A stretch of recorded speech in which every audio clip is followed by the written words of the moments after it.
Hi everyone, I did my selective bibliography project on the music of Bob Dylan. I love Bob Dylan. I love the influence that he's had on American culture, specifically American music, folk music, even music outside of the United States. I think that he was a really prolific musician, and I hope to one day see him in concert before he isn't with us anymore. But regardless, I really love his music and what he stood for in the 60s and the 70s, etc. So that's why I chose to look at him for my selective bibliography. And I hope that my selective bibliography will serve as a tool for further Bob Dylan researchers to start their research. So to start, I got a really good head start on this project when I did the first project report on the discussion board, and I was able to really compile a good starting list of items, including encyclopedias, archives and collections, monographs, etc. So I got a good running start on that. But the first real big step of this project was finding encyclopedias. And so I consulted Grove Music Online, Encyclopedia Britannica, the Encyclopedia of Popular Music Online, and MGG Online. And so a simple keyword search of Bob Dylan gave me every entry for the encyclopedia articles that I needed. I actually found two articles for Grove Music Online.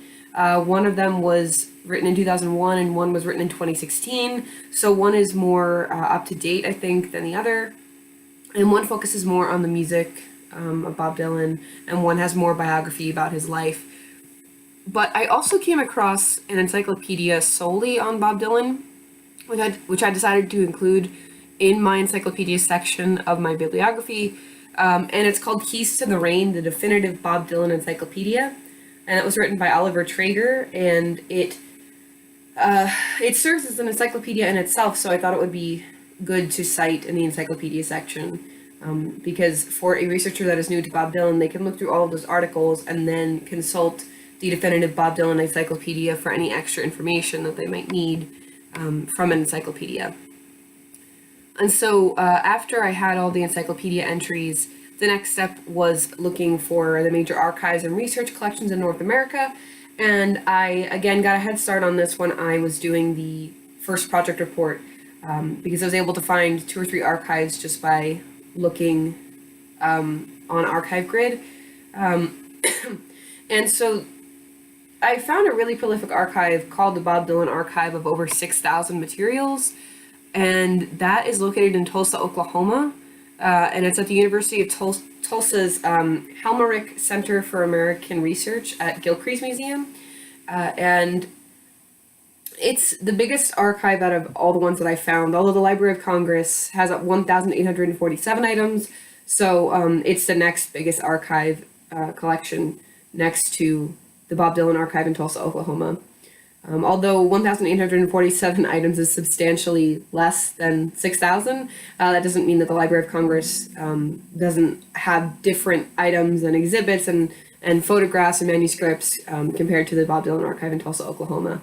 And so it's always important to include as many major archives as you can, I think, on something like this. And so the next one that I found was the Rock and Roll Hall of Fame, which is in Cleveland, Ohio. And I've actually been there myself before. I just never knew that they had archives until I started doing my own research. I just thought that it was a museum and didn't really have anything much else besides that. But there is a Bob Dylan exhibit in the Rock and Roll Hall of Fame as well, and that was really interesting to see when I went there. But it has 962 archival items, including 68 collections related to him and 18 videos on site. And then the next archive after that is New York Public Library, and the one after that is the Minnesota Historical Society. And so those are the 5 major archives that I found in North America on Bob Dylan. I'm sure that there are other smaller archives out there, and from what I could see there were, but a lot of them were related to other people that were corresponding with Dylan, but not archives specifically related to him or having items written by him or recorded by him, etc. So I didn't include those. But once I had the archives and collections listed, the next step was to go to the WVU library databases and search for monographs. And so I did this with the keyword search Bob Dylan on the WVU library's homepage under the Books and Media tab, so that I could get an overview of the materials that were available in the WVU library databases. And this ended up actually giving me all of the books and materials that I needed for my monograph section, because all the major books about Bob Dylan were listed there, including this one called Chronicles. And obviously I own a copy of this book. I'm holding it in my hand, and I've read it, and it's really great. It was written by Bob Dylan, so I think it is a super, super important book to include on a bibliography like this one, because it was written by the author, so you get a different perspective from people who are just researching him. And so contrasting those with books that are written by actual researchers, and then also getting the account from Dylan himself, kind of can fill some holes and gaps in research, but also can give a different, like I said, different perspective. And so I also searched Realm, JSTOR, and Academic Search Complete just to make sure that I had found all the monographs I wanted to, but I didn't find anything new going into those databases. So yeah, I was able to just cite the abstracts from WorldCat and include them in my monograph entry collection on my bibliography. And so after that, I was kind of compiling discographies at the same time as monographs, just because I was finding monographs that included discographies, and also just discographies themselves in the Books and Media section of the WVU Library's Books and Media tab. But also, I found that the discographies within the monographs weren't that big. I mean, at first I thought that they were going to be really big and that they would be the biggest part of my discography entry, but actually most of them were like 6 pages, 11 pages, some even like 5. So they weren't very extensive compared to the bigger discographies that I found. And I found about 5 of those. And so what I did was I included the big discographies that I found through keyword searches like Bob Dylan Discog with an asterisk and Bob Dylan Discography. I included those in the discography section, but then put an asterisk in the monograph section of the bibliography to connotate that those entries contain discographies. And then I also put the page number of the discography next to that, so that people could see how long the discographies actually were. And so after finding the discographies, I went back to the databases, even though I was already searching the databases, but I went to like different databases. Like I searched Eric this time, and then again JSTOR, Academic Search Complete, and Realm for journals about Bob Dylan. And so what I did was I was looking for articles about Bob Dylan through keyword searches like Bob Dylan and Bob Dylan Journal with an asterisk, so that I was getting all of the keywords related to the word journal, like journals, journalist, journalism, whatever, to help narrow down my search. And surprisingly, I only found 5 journals that regularly published recently on Bob Dylan. And by recently, I mean like within the last like 40 or 50 years, maybe even 30 or 40 years, I'd say closer to that. And I just looked at the journals attached to the articles.